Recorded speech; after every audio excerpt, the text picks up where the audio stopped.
সমসাময়িক বিষয় নিয়ে বাংলা মোটরে নিজেদের কার্যালয়ে ব্রিফিং করছে জাতীয় নাগরিক পার্টি এনসিপি। আমরা সরাসরি চলে যাচ্ছি সেখানে।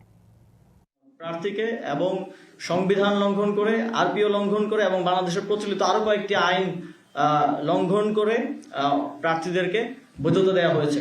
আমরা যদি ঋণ খেলাপির বিষয়ে আসি, চট্টগ্রামের একজন বিএনপির প্রার্থী আসলাম চৌধুরী, তিনি 1700 কোটি টাকা ঋণ গ্রহীতা বিভিন্ন ব্যাংক থেকে বাংলাদেশের, এবং 1200 কোটি টাকার ঋণ খেলাপি।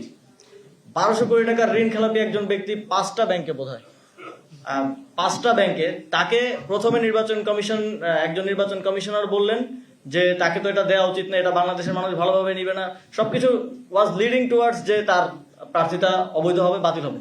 হঠাৎ করে পাশে একটু কথা বলে তিনি বললেন যে এটা অ্যাকসেপ্টেড, মানে হঠাৎ করে আউট অফ নো হয় এটা অ্যাকসেপ্টেড। এবং ওনারা যদিও বাংলাদেশের প্রচলিত ঋণ খেলাপি আইন অনুযায়ী গ্যারান্টার ইজ অলসো হচ্ছে ঋণ খেলাপি, কিন্তু ওনারা ইন্টারপ্রিটেশন করলেন যে গ্যারান্টর হিসেবে তাকে সেখানে দায় মুক্তি দেওয়া হলো।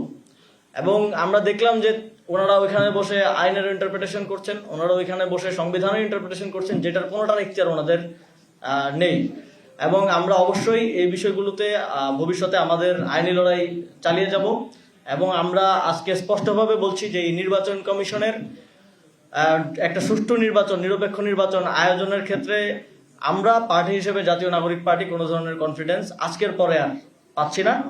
এবং আমাদেরকে এই পরিস্থিতিতে এসে আমরা এই জাতীয় সংসদ নির্বাচনে অংশগ্রহণ করব কিনা এটাও পুনর্বিবেচনা করার সময় এসেছে বলে আমরা মনে করছি। যেহেতু রাইট অ্যাওয়ে ওইখান থেকে এসে আপনাদের সাথে কথা বলছি, সে কারণে কোনো সিদ্ধান্ত এখন আমি দিব না। আমরা আমাদের পার্টির রাজনৈতিক পর্ষদে বসে সিদ্ধান্ত গ্রহণ করব এই বিষয়ে। তবে আমরা এই বিষয়টি অবশ্যই পুনর্বিবেচনা করব এবং অপরাপর যেই রাজনৈতিক